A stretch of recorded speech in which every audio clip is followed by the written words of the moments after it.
주중 수요일입니다. 어제 교역자 회의 잘 다녀왔습니다. 가평까지 가는 길이 꽤나 멀고도 험했지만 그래도 무사히 다녀올 수 있었습니다.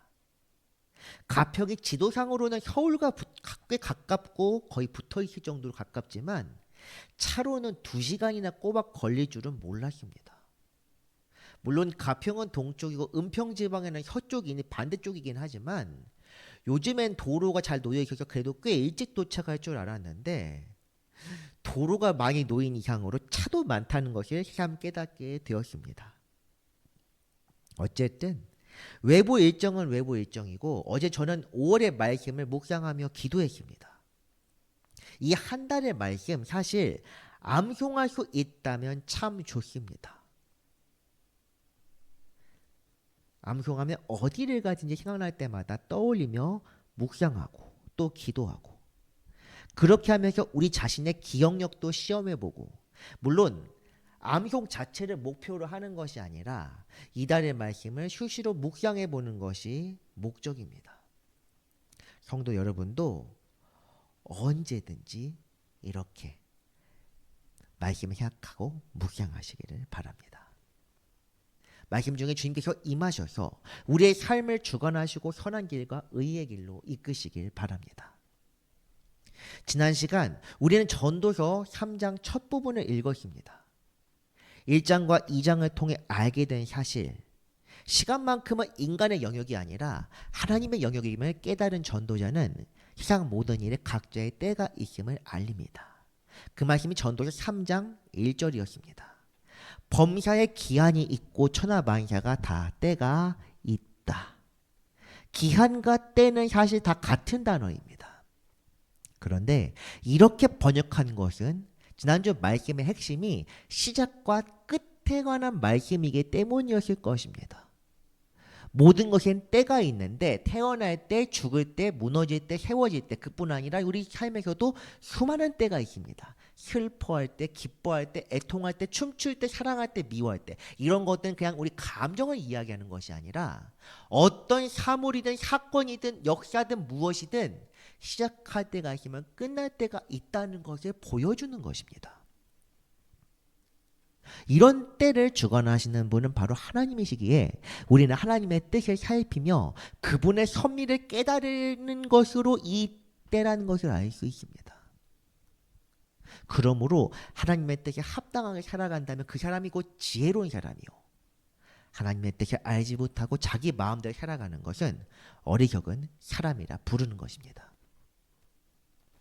우리는 이 말씀을 통해 보이지 않는 것, 곧 하나님께서 주관하시는 영역이 있음을 깨닫게 됩니다. 시간이라는 것은 무엇입니까? 시간은 우리에게 어느 순간부터 주어진 것처럼 보입니다. 우리가 태어나는 순간부터 시간은 우리의 것입니다.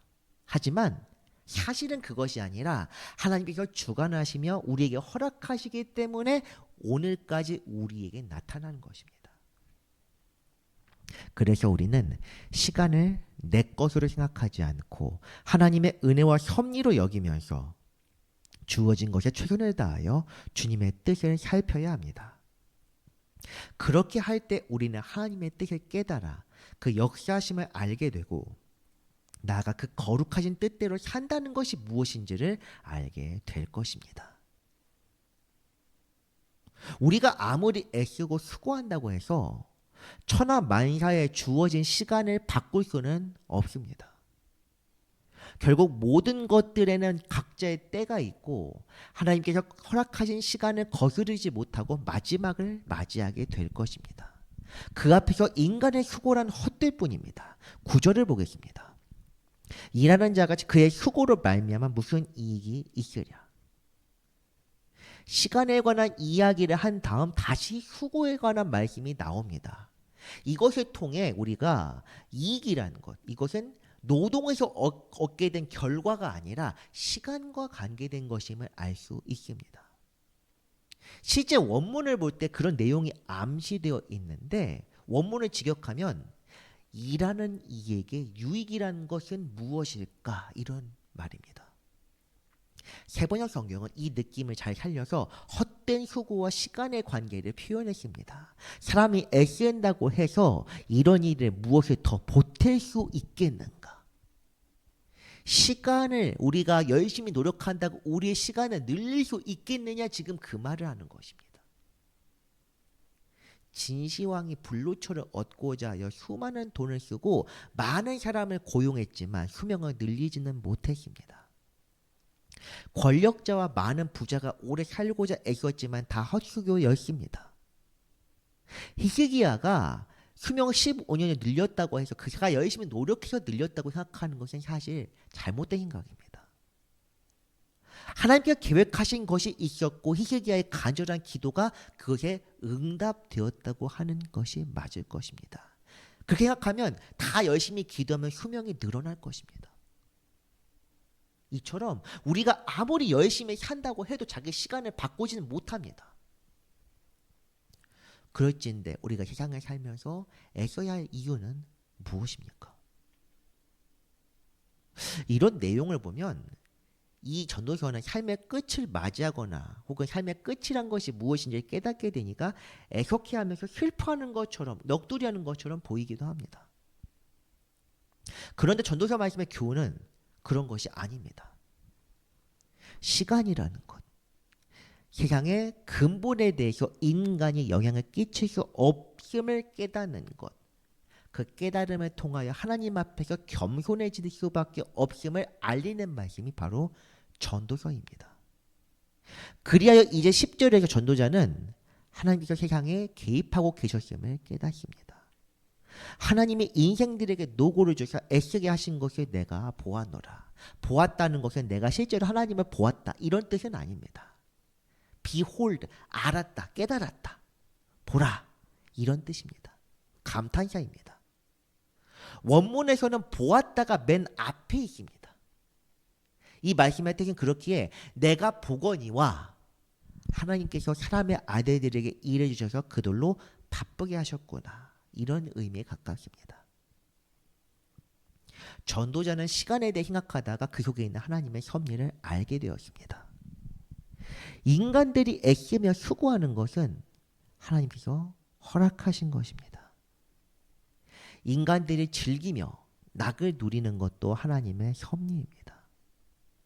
수고와 복락, 기뻐하거나 슬퍼하는 것, 각각의 시간 속에서 하나님이 계신 것과 그 역사를 깨달을 수 있다면 그 깨달음이야말로 가장 큰 복일 것입니다. 그런데 왜 하나님께서 수고하도록 하셨을까? 전도자는 다시 한번 생각해 봅니다. 모든 것들에는 때가 있으며 그 시간을 하나님이 주관하고 계신다. 그런데 그 시간은 사람이 어찌할 수 없고 깨달을 수도 없는 하나님의 전적인 영역이구나. 정리한 것, 이것이 11절 말씀입니다.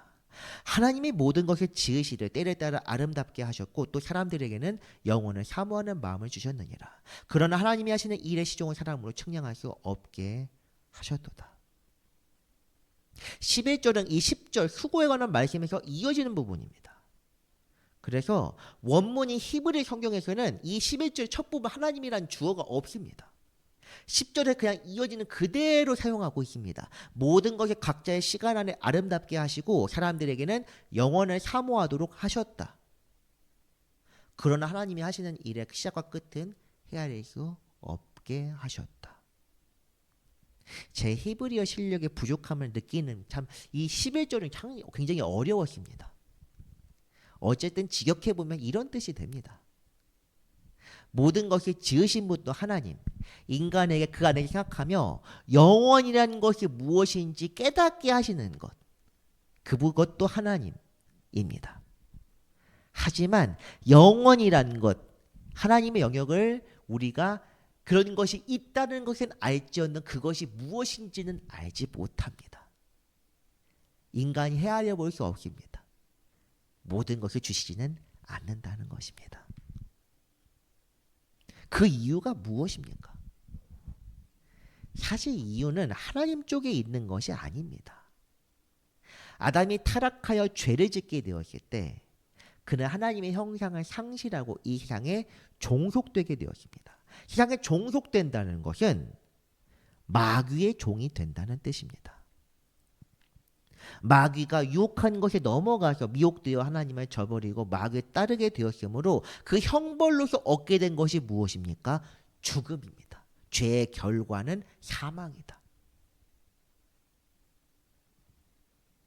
이 말씀이 전부서서 앞부분에 죽음에 관한 이야기에서도 나와 있습니다. 죽음이라는 것은 인간의 죄로 인하여 스스로 영혼을 떠나게 된 대가입니다.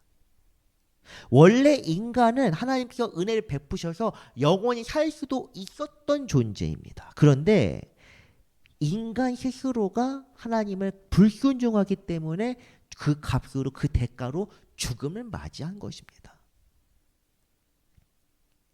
그럼에도 인간은 마지막까지 영원 곧 자신의 타락 이전을 생각하며 살아갑니다. 하나님께서 인생에게 수고를 주신 것, 인생을 수고롭게 하신 것도 사실은 그의 죄악 때문입니다. 아담에게 하셨던 하나님의 말씀을 한번 보겠습니다. 아담에게 이르시되 내가 내 아내의 말을 듣고 내가 내게 먹지 말라 한 나무의 열매를 먹었은즉 땅은 너로 말미암아 저주를 받고 너는 내 평생에 수고하여야 그 소산을 먹으리라. 땅이 너 때문에 저주를 받았다. 이것이 핵심입니다. 인간이 세상 만물 모든 만물 중에서 제일 먼저 죄를 저질렀습니다. 다스리는 관리자가 죄를 짓게 되어 제대로 된 판단을 하지 못했기에 창조세계도 인간으로 인하여 그 죄를 담당하게 된 것입니다. 하나님께서 인간에게 주신 수고라는 것은 사실 이것입니다. 본래는 수고로 애쓰지 않아도 모든 것이 이미 갖춰진 에덴 동산에서 살아갈 수 있었는데 인간의 죄 때문에 모든 것이 제 기능을 상실한 것입니다. 그래서 인간에겐 이제 죽기 전까지 살아남는 것이 새로운 목적이 되었고 이를 위해 인간은 수고해야 할 운명을 갖게 되었습니다. 수고란 것은 무엇입니까? 원래 모든 걸 갖추고 있었는데 이제는 땅이 저주를 받아 스스로 뭔가 내지 않으므로 인간이 자기 죄의 대가로서 이제는 수고를 해야만 내가 먹고 살고 살아남을 수 있다, 생존할 수 있다는 것입니다. 생육하며 번성하라는 하나님의 명령은 애초에 모든 걸 갖춰진 상태에 주어진 것이었지만 이제 생육과 번성은 인간 스스로가 노력해야만 얻을 수 있게 된 것입니다. 영원히 있을 수 있는 것들 대신 새롭게 각각의 때를 두셨다. 하지만 또 무엇입니까? 11절 말씀에서는 이렇게 말했습니다. 모든 것을 아름답게 하셨다. 잠깐 보겠습니다. 하나님이 모든 것을 지으실 때를 따라 아름답게 하셨다. 이게 굉장히 독특한 말입니다.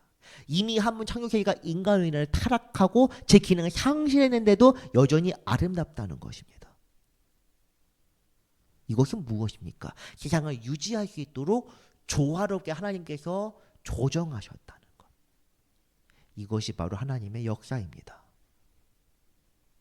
그런 하나님의 역사 앞에서 애초에 모든 것을 망쳐버린 인간이 할 수 있는 것은 무엇입니까?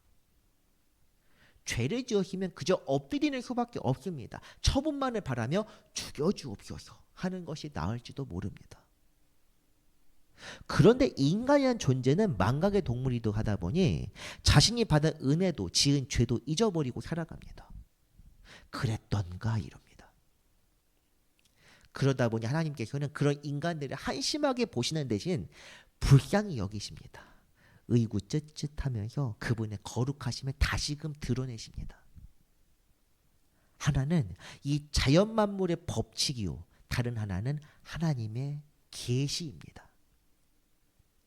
하나님의 계시는 보통 선지자들을 통해 나타나는 것이고 전도서는 자연 만물 이 삼라만상에 있는 모든 것들을 통하여 당신의 거룩함을 드러내신 하나님의 역사를 보고 깨달아 그분의 섭리를 찾는 과정을 보여주는 것입니다. 이제 전도자는 하나님의 섭리를 깨달아 알고 그분이 인간들에게 베푸신 것을 생각해 보고자 합니다. 왜 수고하게 하셨던가?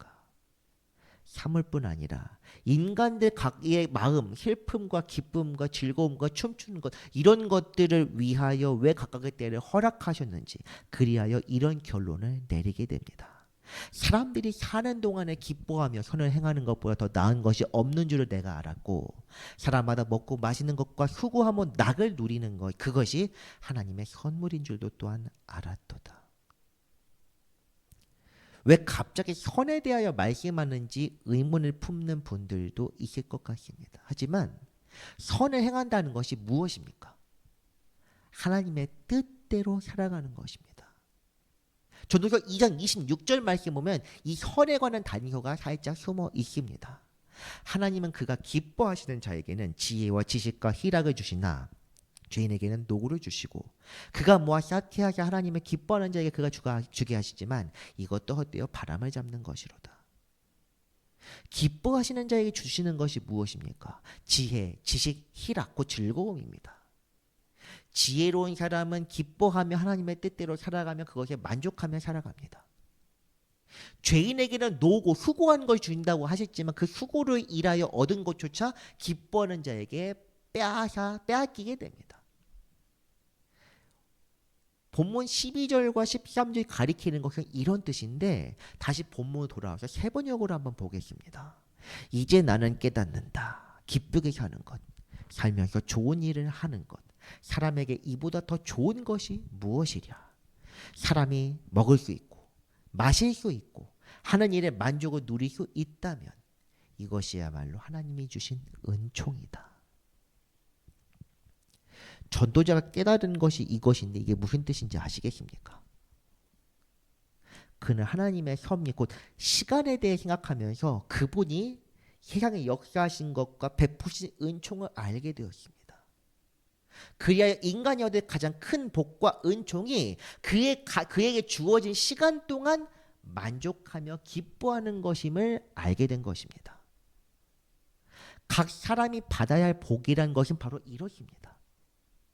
최선을 다하여 살아가되 모든 것 그리고 내 인생에도 끝이 있음을 알고 이런 것들에 집착하며 매달리고 살지 않는 것, 주어진 것에 만족하며 감사하면서 기뻐하는 삶이 바로 하나님을 기뻐하는 사람이요 그분을 따르는 자의 모습입니다. 인생과 하나님의 시간은 근본적으로 다릅니다. 인간은 그 끝이 정해지기에 주어진 시간 동안 열심히 살아갑니다. 그런데 하나님께서는 시간을 만드시고 각각의 때를 정하시지만 그분의 시간은 정해져 있지 않습니다. 모든 시간을 정하지만 하나님의 시간은 정작 정해져 있지 않습니다. 그것이 영원입니다. 인간은 자신의 시간이 한정되어 있음을 깨닫고 자신에게 없는 영원을 사모하게 되며 영원한 세상에서 온 세상은 만사를 주관하시는 하나님이 라는 존재를 깨닫게 됩니다. 이 깨달음에 이르는 것조차 사실은 하나님께서 그분의 거룩하심을 드러내시기 때문입니다. 그리하여 전도자는 자신이 수고하며 애써 알고자 했던 것이 사실은 하나님의 섭리였음을 수긍하게 됩니다. 그래서 그분의 거룩하심에 고개를 숙이는데 14절을 보겠습니다. 하나님께서 행하시는 모든 것은 영원히 있을 것이라. 그 위에 더할 수도 없고 그것에서 덜할 수도 없나니 하나님의 이같이 행하심은 사람들이 그의 앞에서 경외하게 하려 하심인 줄을 내가 알았도다. 하나님께서 행하시고 이루시는 것들은 영원히 있을 것이다.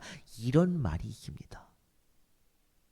그분이 이룬 처음 만든 세상은 타락을 하여 그 끝을 보게 될 것입니다. 하지만 하나님께서 행하시는 역사, 구원의 역사와 영원한 나라에 걷는 것만큼은 변함이 없습니다.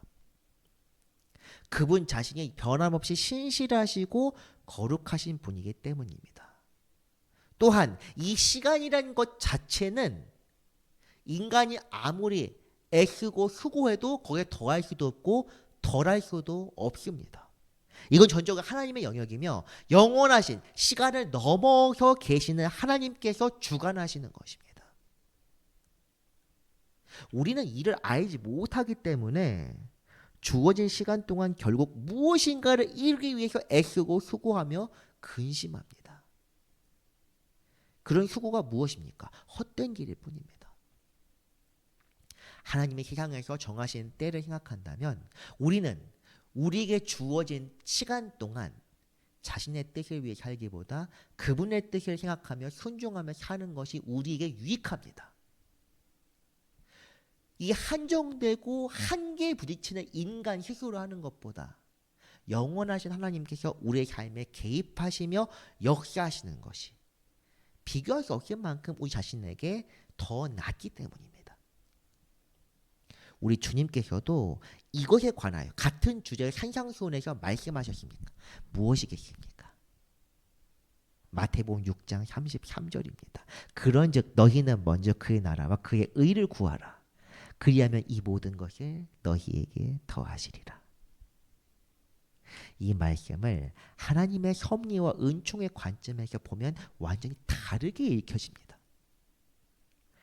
우리가 산상수훈 강해를 할 때에는 하나님께서 모든 것을 돌보시고 돌아보시기 때문에 그 자비하신 분과 은혜로우신 분께 뜻을 구하고 우리에게 모든 필요한 것들을 구하는 것. 그런 차원에서 말씀을 읽었습니다. 그런데 하나님의 시간과 그분의 섭리를 생각하면 우리 스스로 애쓰는 것, 열심히 애써봐야 우리가 키 한 점 더 할 수 없고 또 수명을 늘릴 수도 없는 이런 상황 속에서 하나님께 베푸신 것과 그게 비유가 되겠습니까? 우리가 애쓰고 수고하는 것은 사실 아무것도 아닙니다. 헛된 것이요 언젠가 사라지게 될 것이며 바람처럼 날아가 버릴 것입니다. 세상 위에 계시고 시간 너머에 계신 영원하신 그분께서 우리의 삶에 개입하시고 간섭하시는 것, 그것이 훨씬 더 크고 위대합니다. 그렇기 때문에 우리는 순간을 살아가지만 영원을 생각하며 그것을 사모하며 살아야 합니다. 이 영원을 사모한다는 것, 오늘 본문에서는 하나님을 경외하는 것이다. 이렇게 정의합니다. 이제 전도자는 다시금 1장에서 처음 고민했던 문제로 되돌아옵니다. 이 세상 모든 일들을 하나님이 시간을 정하시는 그분께서 주관하시기에 우리가 하는 것이 다 헛되다. 그렇다면 왜 해 아래에 있는 새 것이 없는 것일까? 왜 모든 것들은 똑같은 것을 반복하며 오래된 세계에서부터 고민했던 것을 똑같이 계속 고민하는 것일까? 전도자는 이것도 하나님께서 정하셨음을 깨닫고 말합니다. 결국 그분이 그렇게 만드셨다. 이제 있는 것이 옛적에 있었고 장래에 있을 것도 옛적에 있었나니 하나님은 이미 지난 것을 다시 찾으시니라. 아멘. 지금 나타나는 것들은 예전에 있었던 것입니다. 앞으로 나오게 될 것들도 예전에 있던 것입니다. 하늘 아래 새 것이 없는 이유와 인간이 아무 열심히 노력하고 수고해도 시간을 어찌하지 못한다는 것. 이 두 가지의 이유는 결국 하나님께서 그렇게 정하셨기 때문입니다. 특별히 주목할 것은 이미 지난 것을 찾는다는 말입니다. 이 말의 이야기가 꽤는 상당히 어려운데 세번역 성경을 보면 이해에 도움이 될 것입니다. 지금 있는 것 이미 있던 것이고 앞으로 있을 것도 이미 있는 것이다. 하나님은 하신 일을 되풀이하신다. 하나님이 하신 일을 되풀이하신다는 것은 하나님께서 사실은 새로운 것을 계속 만들어내는 것이 아니라 기존에 해오던 것을 계속하고 있다는 것을 말하는 것입니다. 왜 그렇습니까? 만약 새로운 것을 계속 만드시고 새로운 일만을 하신다면 이 세상도 결국 사라지고 무너질 것이기 때문입니다. 최초 인간의 죄 때문에 어그러졌다고는 하지만 하나님은 이것을 부수고 새로운 세상을 다시 짓지 않으셨습니다. 그분이 만드셨기에 무너뜨릴 권세도 새롭게 할 권세도 있었지만 하나님은 이 세상을 용납하시고 다시금 기회를 주셨습니다. 때를 따라 아름답게 하셨다는 것이 하나님께서 얼마나 선하시고 인자하시기에 인간들을 위하여 이것들을 조정하신지를 보여주는 말씀입니다. 하나님께서는 무너뜨릴 때를 정해놓으셨습니다. 그것은 마지막 때입니다. 심판날에 이루어질 것입니다. 하나님께서는 그분이 하신 거룩하신 일을 쉽게 철회하지 않으십니다. 우리를 위해서입니다. 그분을 새롭게 하실 수도 부술 수도 있지만 그렇게 하면 이 향이 간단하게 완전하게 파괴될 거기 때문에 아끼십니다. 노아의 홍수 때를 한번 생각해 보면 간단합니다. 인간들의 완악함을 보시고 한번 크게 심판하셨는데 그렇게 될 때 선한 인간들만 따로 떼어내서 그들 통한 새로운 역사를 창조한다고 하더라도 인간들의 본 모습이 악하기 때문에 결국에는 악으로 다시 기울 수밖에 없다. 그렇기 때문에 그걸 아시는 분이시기에 마지막 심판대에 오기까지 길이 참으십니다. 참으시고 인간들에게 기회를 여러 번 반복해서 주십니다. 하신 일을 되풀이한다는 것은 이것도 마찬가지, 이것도 포함되어 있습니다. 우리를 구원을 이끄시기까지 그분은 계속 참으십니다. 우리를 향해 인내를 보여준다는 것을 드러내는 말입니다.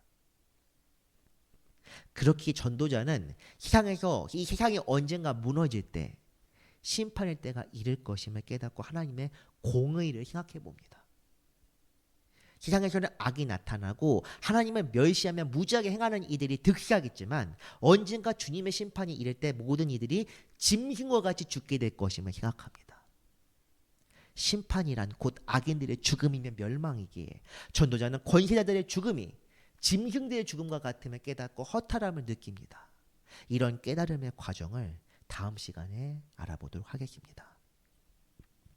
말씀을 정리합니다. 시간은 인간이 깨달을 수 없는 영역이며 하나님께서 이 세상에 역사하시는 그분의 권한입니다. 인간이 이를 사모한다고 하여도 각각의 때만큼은 온전히 깨달을 수 없습니다. 인간이 시간에 매이게 된 것은 하나님의 역사를 깨닫고 그분 앞에 겸손하게 하기 위함입니다. 하나님께서는 이 세상을 무너뜨릴 권세도 세울 능력도 있지만 우리를 위하여 이 세상을 아끼시며 기회를 주십니다. 이런 하나님의 은혜와 섭리를 깨닫고 그분을 경외하며 경배드리는 모든 성도 되시길 바랍니다. 기도하겠습니다. 존귀와 영광을 받기에 합당하신 하나님 아버지 감사드립니다. 우리를 향하여 길이 참으시고 다시금 기회를 주셔서 아버지 앞에 돌아오게 하시는 주님의 사랑이 큽니다. 이 사랑과 은혜가 헛되지 않도록 우리 모두 주 앞에 무릎 꿇고 경외하게 하옵소서. 우리가 주 앞에 아무것도 아니며 주님의 섭리와 은혜로 살 수 있음을 깨닫고 주 앞에 겸손하게 하여 주옵소서. 은혜로우신 주 예수 그리스도의 이름으로 기도합니다.